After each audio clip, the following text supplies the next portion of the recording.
민주당 초선 의원들이 장관 후보자 가운데 최소 한 명은 지명 철회할 것을 요청하고 나섰습니다. 청문 전국의 변수가 될 수 있을지 주목되고 있습니다. 한편 이재명 지사가 전국 단위 지지 모임 출범식을 갖고 사실상 대선 출정에 나섰는데요. 관련 내용을 포함한 정치권 이슈들 박진영 더불어민주당 전 상근 부대변인, 조청래 전 국민의힘 여의도연구원 부원장과 함께 짚어보도록 하겠습니다. 네, 어서 오십시오. 안녕하십니까? 안녕하세요. 예. 더불어민주당 초선 모임 더민초라는 이름입니다. 80명이 넘은 초선 의원들이 있는데 3명의 부적격 논란이 있는 장관 후보자 가운데 1명은 지명 처리할 것을 지도부에 요구를 했습니다. 공식적 요구잖아요. 그러면 지도부 입장 그리고 송영길 대표도 어느 정도 부담은 있지 않을까? 어떻게 보십니까? 이 상황을요? 지도부의 입장에서는 금요일 날 대통령과의 티타임을 하기로 했지 않습니까? 네. 그때 이 내용들을 전달을 할 것 같은데요. 다만 전달의 방식이 당론으로 한 명을 낙마시켜야 된다고 정하지는 절대 않을 겁니다. 예. 왜냐하면 여기에 대해서 또 반대하는 의원들도 있기 때문에 다양한 의견이 존재한다라는 형태로 저는 전달을 할 것이다 이렇게 생각이 들고요. 예. 청와대에서도 이 청문 보고서를 송부를 재요청을 했지 않습니까? 네. 그 이야기는 뭐냐면요. 최대한 의견을 들어서 천천히 결정하겠다. 이런 뜻이지 언론에서 이야기하는 것처럼 무조건적으로 밀어붙이겠다. 이런 취지만은 제가 보기에는 아닌 것 같다라고 그렇게 생각이 들고요. 예. 금요일 날 어쨌든 간에 이 당의 전반적인 의견을 받아서 결론이 나올 거라고 저는 보는데요. 예. 한 분 정도는 낙마할 수도 있지 않을까 저는 그렇게 예측을 해봅니다. 예.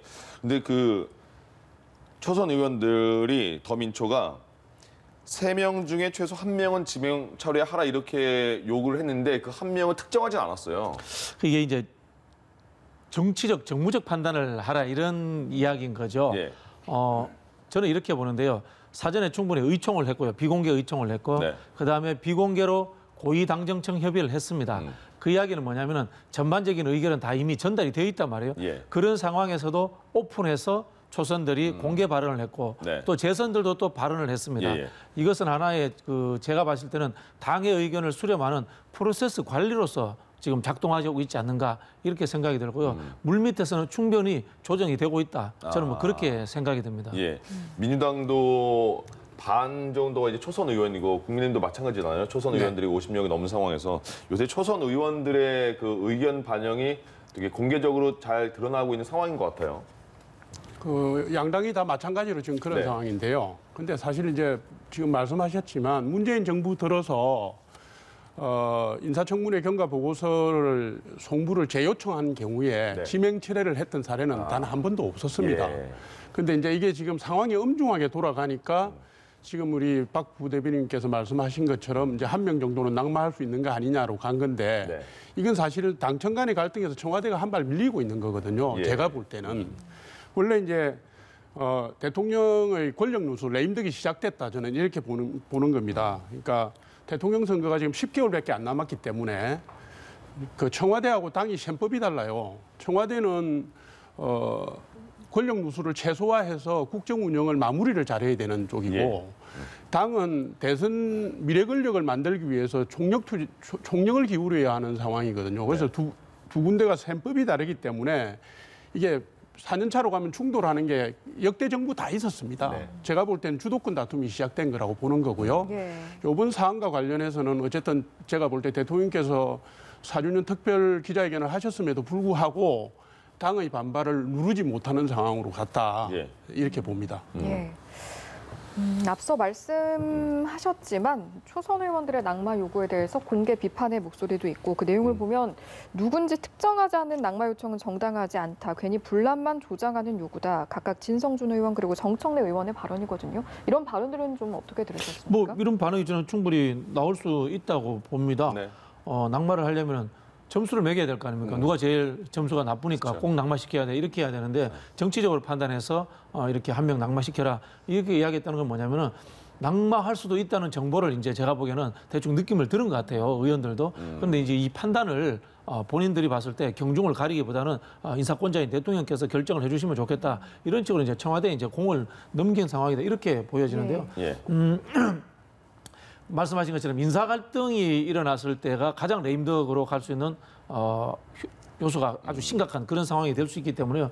저는 물밑에서 지금 정무수석이 굉장히 열심히 왔다 갔다 하면서 이렇게 조정을 하고 있다 이렇게 보여지고요. 예. 결과가 나오게 된다면은 아 그때 왜 그랬지 뭐 그때 그런 불만들 또 불만에 대한 조정을 왜 있었지 이런 것들이 저는 다 밝혀질 거다 이렇게 보면서 예. 당정 갈등은 완전히 좀 해소될 것이다. 예. 저는 이렇게 기대를 해봅니다. 네. 물밑에서 조율 과정이 있을 것이다라고 말씀을 하셨지만 청와대에서 더민주의 요구에 대해서 좀 무겁게 받아들인다 이런 네네. 입장도 밝혔잖아요.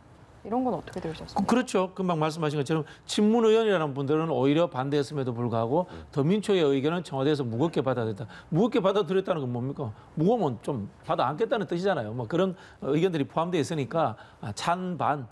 아까 제가 말씀드린 것처럼 청문 보고서를 채택해 달라고 했던 것도 적격과 부적격이 같이 올라와도 된다는 그런 취지의 이야기였거든요. 그런 네. 의견들을 다 취합해서 최종 결정권자로서의 권력을 행사하겠다. 예. 뭐 그렇게 보여집니다. 네. 예. 일단 내일까지 보고서를 다시 보내달라 이렇게 청와대가 요청했으니까 조만간의 결정은 나겠는데 어떻게 날지는 한번 지켜봐야겠습니다. 일단 여야가 국민의힘 특히 국민의힘에서는 장관 후보자 3명 아직 임명이 될지 안 될지 모르지 않습니까? 그 3명과 함께 김부겸 총리 후보자의 그 인준까지 같이 연결해서 어떤 그 협상 카드라고 할까요? 그렇게 지금 생각을 하고 있는 것 같은데 그 연계는 계속 그런 생각인 게 맞는 겁니까 일단? 협상 카드라고 보시는 거는 제가 좀 말씀하신 건 좀 부적절한 것 같고요. 네, 네. 사실 그 문제와 관련해서 어제 언론 보도를 보면 예.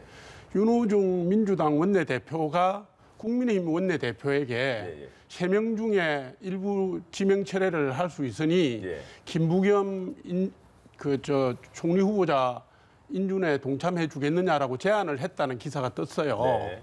근데 그게 이제 물론 민주당에서 아니다. 그런 사실 없다라고 부인은 했지만 그 협상과 관련된 부분을 국민의힘이 가지고 있는 게 아니라 윤호중 원내대표가 민주당 원내대표가 오히려 그거를 타진하고 있는 걸로 지금 예. 언론에 비춰지고 있는 거고요. 제가 볼 때는 이게 뭐 사실인지 아닌지 모르지만 이런 식은 굉장히 곤란합니다. 뭐냐면 5분의 장관 그 후보자, 특히 3분 지금 문제가 되고 있는 3분의 장관 네. 후보자 문제하고 국무총리 후보자 인준 문제는 전혀 다른 맥락이거든요. 아, 예. 근데 어제까지 분위기를 보면 지금 질문하셨지만 네.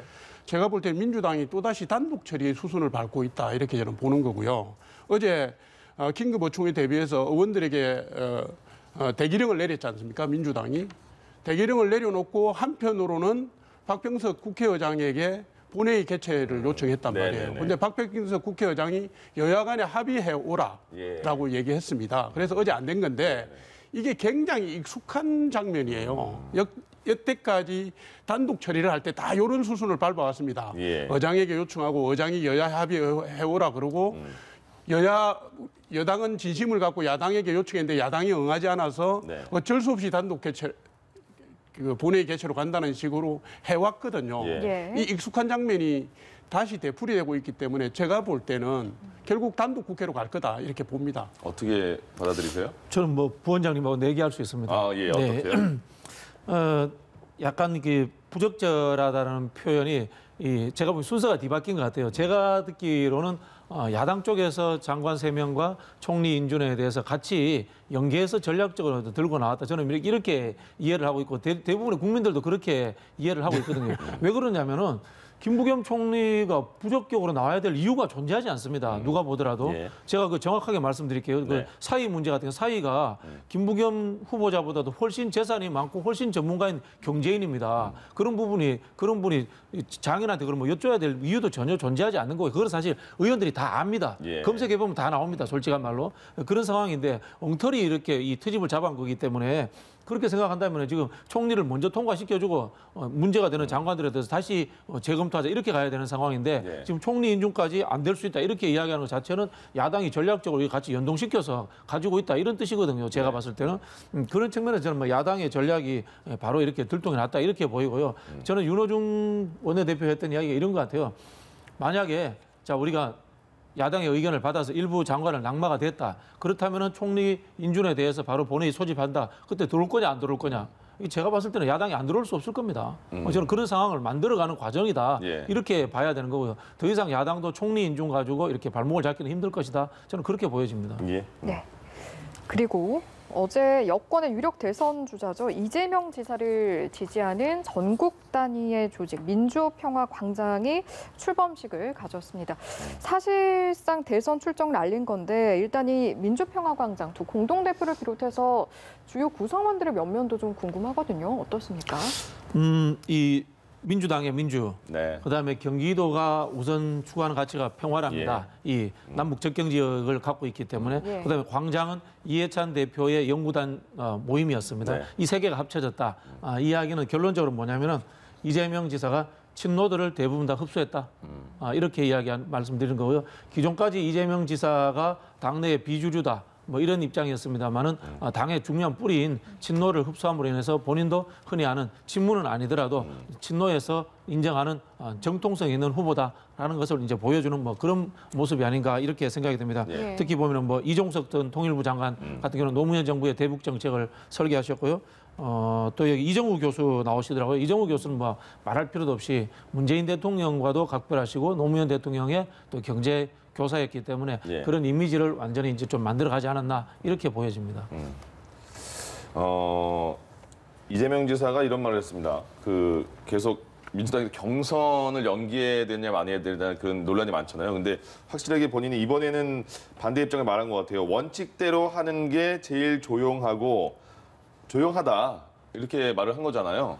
그러면 난 반대한다 이런 뜻이잖아요. 그렇죠. 뭐 저기 좀 여유가 생긴 것 같더라고요. 네. 저도 그 인터뷰 장면을 봤는데 애들러서 웃으면서 이렇게 표현을 하시더라고요. 네. 1등 주자의 여유인 것 같은데요. 네. 후발지자들 입장에서 봤을 때는 특히 좀 시간을 좀 더 가졌으면 하는 그런 생각을 가질 수밖에 없습니다. 네. 그러나 이 대권 레이스라는 게 레이스 땅 한다고 해서 시작이 아니고 1년 전, 2년 전부터 사실은 정치인의 정치 역정 자체가 대권 레이스이기 때문에 네. 저는 뭐 시간을 더 주는 게 뭐 이렇게 크게 이 변동이 있을지는 잘 모르겠습니다만은 이런 상황들에 있어서는 1등 가는 주자 또는 2등 가는 주자 등의 유력 주자들의 동의와 합의가 없이는 룰을 변경한다면은 네. 당의 분란을 자초할 수 있기 때문에 제가 지도부가 이것을 좀 조기에 원만하게 수습하지 않을까 저는 그렇게 예측을 해봅니다. 지난 그 재보궐선거에서도 당헌을 바꾸면서 당헌을 왜 바꿨냐라는 논란이 민주당에서도 최근에 나왔잖아요.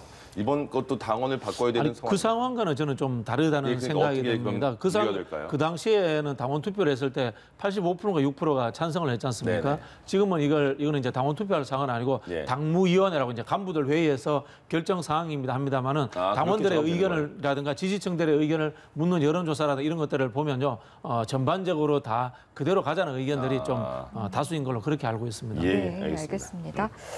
국민의힘 당권 레이스 상황도 저희가 좀 짚어보도록 하겠습니다.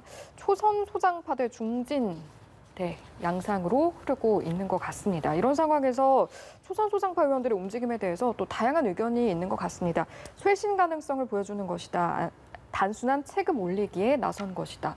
실제로 느끼시는 당내 분위기는 어떻습니까? 잘 아시는 것처럼 지난 4, 5년 동안 국민의힘에서 젊은 지도자들, 초선 지도자들이 이렇게 약진한 사례는 보기 드물었습니다. 그죠? 제가 볼 때는 이제 국민의힘이 여러 가지 쇄신과 중도 확장 전략을 통해서 당이 살아났다라는 것을 단적으로 보여주는 거라고 저는 보는 거고요. 예.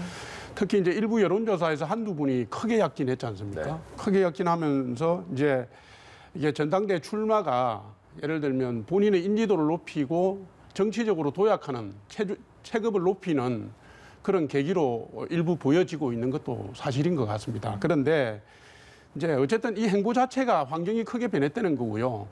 그 국민의힘 내부의 유인 요인들이 지도부를 구성할 때 유인 요인들이 많아졌다는 걸 의미합니다. 그런데 이제 당헌 당규상 선거인단이 70%, 여론조사가 30%이기 때문에 지금 젊은 정치인들이 실제로 전당대회에서 승리하는 것은 낙관하기는 힘듭니다. 그래서 제가 볼 때는 중진은 중진대로 그리고 초선은 초선대로 제가 볼 때는 합종 연행의 단계를 거칠 거다. 5월 22일 날이 후보 등록일이니까요. 한 열흘 남았는데 그간에 많은 변화가 있을 걸로 예상이 됩니다. 예. 당권 주제, 그러니까 그건 어떻게 보세요? 지금 그 국민의힘의 전당대회가 굉장히 10명 넘게 나온다 이런 얘기가 있잖아요. 네네. 예, 그래서 관심을 많이 받고 있는 것 같고, 그리고 초선과 중진, 뭐 신구 대결, 뭐 이렇게 이런 저는 것도 뭐 많이 이슈가 되고 있는 것 같아요. 여야 뭐 진보 보수를 떠나서 네. 이번에 그 중진들과 소장파들이 논쟁하는 걸 좀 굉장히 좀 불편하게 봤습니다. 예. 이게 당 대표 참 표현이 그렇습니다. 당 대표 아무나 하는 게 아닙니다. 네. 아무나 하는 게 아니에요. 야당 대표라는 국가 지도자급입니다. 예. 뭐 예를 들자면은 야당에서 대권 주자가 만들어진다면 그 옆에 서면 런닝메이트입니다. 물론 뭐 그런 일은 없겠지만 야당이 집권한다면은 정권의 넘버 2일 수 있는 예. 그런 중요한 자리입니다. 그런 중요한 자리를 토론과 말장난하듯이 이렇게 해서 저는 뭐 끌고 나간다고 하는 거는 저는 우리 정치의 퇴행이다. 예. 이미지 정치가 만드는 퇴행이다. 저는 뭐 그렇게 생각을 하고요. 예. 제가 뭐 남의 당이지만 같이 정치권에 있는 입장으로서 네. 중진들께 감히 제가 조언 드리자면은 그냥 덕담하시고 같이 언쟁 안 하셨으면 좋겠습니다. 네. 예. 좀 당내에서는 좀 그런 얘기 없습니까? 지금 그 말씀하신 것처럼 페이스북으로도 뭐 이렇게 SNS로도 대화가 아니라 그냥 논쟁이 굉장히 용어가 강하더라고요. 네네. 예, 거기에 대한 비판은 없는지 서로의 궁금하네요. 상처를 입히는 건 자제하는 게 좋죠. 네. 그리고 특히 젊은 정치 지도자라면 특히 그렇습니다. 젊다라는 것이 개방적이고 역동적이고 이런 진취적인 모습을 보여야 되는데 네. 예를 들어서 다선 의원들을 상처내기를 통해서 자기 인지도를 높이는 이런 전략은 매우 잘못된 거라고 보는 거고요. 네. 다만 이제 이번에 이 과정을 통해서 확실하게 우리가 알 수 있는 것이 뭐냐면 여론조사 결과만 보면 예. 당 안에서 주자들을 평가해왔던 시선 척도가 있을 거 아닙니까? 이거하고 여론조사를 통해서 나타난 민심이 크게 다를 수 있다. 예, 요 두 개가 일치하지 않는다는 것을 우리 지금 국민의힘에 있는 모든 사람이 몸으로 느끼고 있는 겁니다. 예, 그게 그 예를 들어서 그런 겁니까? 그러면 그 초선이나 아니면 그 새로운 그 세대들이 지지율이 높다. 여기에 네, 대한 해석입니까? 어쨌든 세대 구도가 만들어지고 있고요. 국민들이 보시기에는 국민의힘이 거듭나기 위해서는 좀 더 젊어져야 된다는 메시지를 주시는 걸로 이해를 합니다. 그래서 네. 당내 평가하고 당 밖의 평가가 일치되는 지점까지 누가 지도부가 되든지 간에 당을 쇄신해야 된다라는 예. 과제를 부여받는 것이고요. 어쨌든 이게 이제 여론조사가 딱 공개가 되니까 후보들 중에 고심에 고심을 거듭하고 있을 겁니다. 왜냐하면 출마하는 것 자체가 입지를 강화시키기도 하지만 예. 순위라든가 지지율이 낮으면 정치적 상처를 크게 입거든요. 그래서 제가 볼 때는 몇 분은 출마 포기를 하실 것 같고 네. 특히 이제 초선이라든가 당 밖의 인사들은 단일화 수순을 밟지 않겠느냐. 예.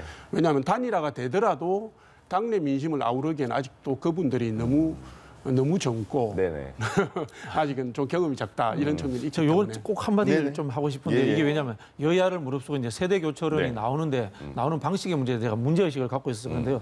딱 50년 전일 겁니다. 50년 전에 YSDJ가 40대 기술론을 들고 나왔습니다. 예, 예. 그 당시에 야당 당수가 유진산이라는 분이 구상유치론이라고 이야기했습니다. 입에서 우유 냄새, 비린내가 난다. 네네. 그런 이야기를 했는데 여기에 대해서 한마디 이런 방구 대응도 하지 않았습니다. 대신 뭘 들고 나왔냐면요. 그 당시 야당에서도 북진통일론 이야기할 때 평화통일론, 대중경제론 이런 시대의 변화를 들고 나왔습니다. 예. 이런 시대의 변화를 들고 나오는 것이 세대교치고 40대 기수고 뭐 이런 것이지 지금 이야기하는 말장난하면서 이 토론한다고 해서 이게 흔히 젊은 세대가 도전하는 방식은 저는 절대 아니다 이렇게 생각합니다. 예. 저는 젊은 지도자들의 구상이 예. 그 지역 순회 경선이라든가 비전 정책 대회 이런 걸 통해서 충분히 나올 거라고 생각합니다. 조금 더 관심을 갖고 지켜봐 주시면 훌륭한 지도자들이 나올 거예요. 네네. 다음은 그 서울중앙지검장 이성윤 지검장이 김학의 전 차관 출국 금지에 대해서 연루돼 있지 않나 그런 의혹이 있는데 기소를 당했어요. 그래서 당내에서도 일부 의원들은 그럼 거취를 스스로 정해야 되는 거 아니냐 이런 얘기까지 나오는데 어떻게 해야 된다고 보십니까? 뭐 당 소속 정치인이 아니기 때문에 공직자이기 때문에 저희가 뭐 공식적으로 말할 거는 아닌 것 같고요. 네네, 예. 저도 이제 개인적으로 보자면은 이성윤 지검장은 억울한 면이 좀 있을 겁니다. 네. 이게 김학의 사건 출금에 관련돼서 흔히 우리가 그런 이야기 하지 않습니까? 실체적 정의와 절차가 충돌하고 있다. 실체적 정의라고 하는 것은 이겁니다. 그러면 김학의가 출국하도록 그냥 뒀어야 되느냐? 라고 국민들한테 그거 여론조사 한번 해봤으면 좋겠어요. 예. 다 하면 출국시켰다면 만약에 난리 났을 겁니다. 검찰 해체하라 소리까지 나왔을 겁니다. 그런 상황에서 실체적 정의를 저는 지킨 측면은 있다. 네. 이렇게 보고요. 그게 좀 억울한 측면이 있고요. 예. 두 번째는 현재 상황에서 저도 이게 잘 모르겠는데요. 이게 공수처로 가야 되는 상황 아닌가요? 예, 검사인데 이게 공수처로 가야 되는 상황인데 예. 이거를 그쪽으로 가지 않고 지금 이 수원지청에서 이렇게 기소한다는 게 맞는지 이거 좀 한번 헌법재판소에 한번 소원이라도 한번 해봐야 되지 않나 뭐 그런 생각입니다. 네. 예. 어떻게 보세요? 지금 이렇게 근본적인 문제도 제기하셨고 그리고 지금은 거취 문제가 있습니다. 검찰 내 최대 조직인 서울중앙지검장이 피의자 신분이 됐다는 건 웃기잖아요.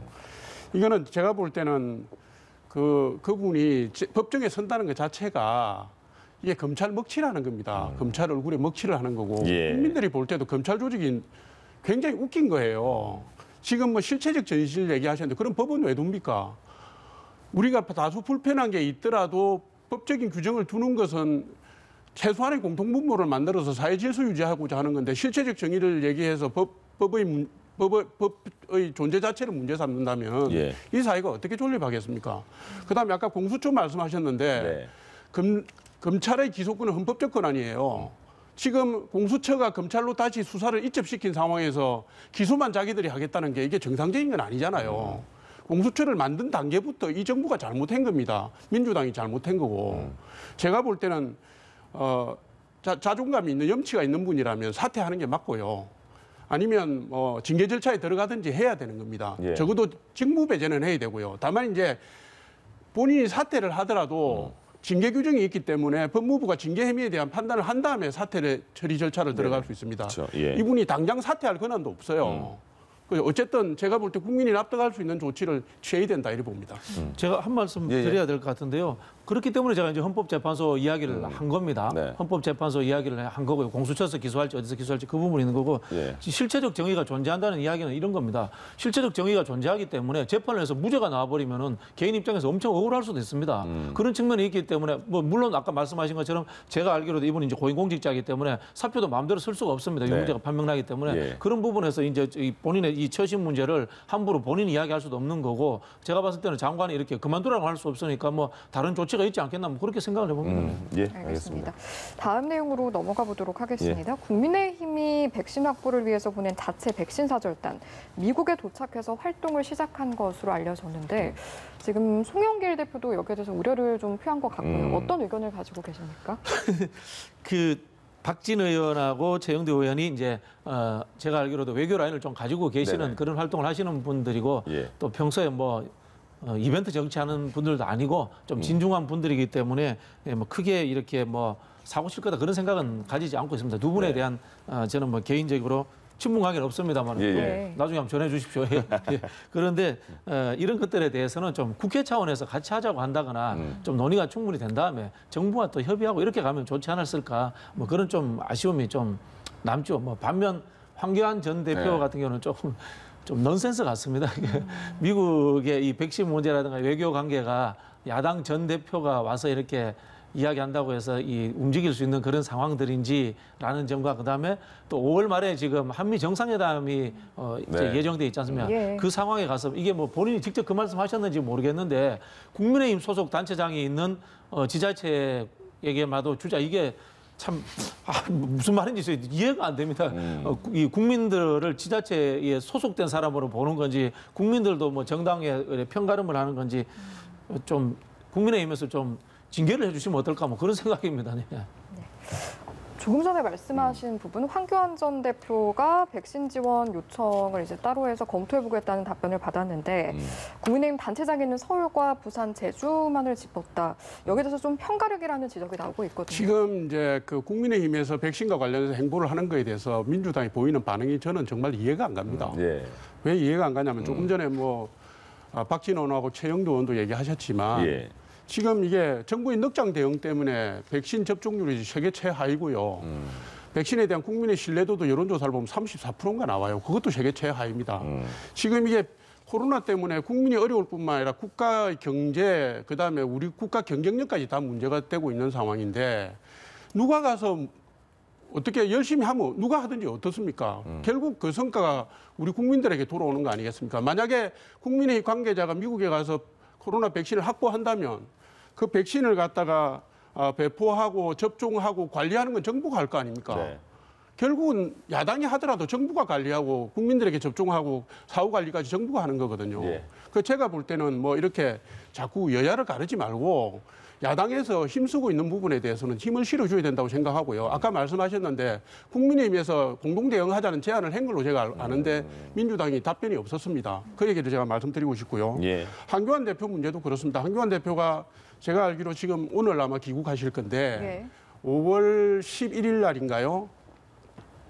국무부 관계자들 만나고 5월 12일 날 그 커트 캠벨 만났습니다. 예. 커트 캠벨이라고 그러면 지금 백악관의 안보회의 실장인데요.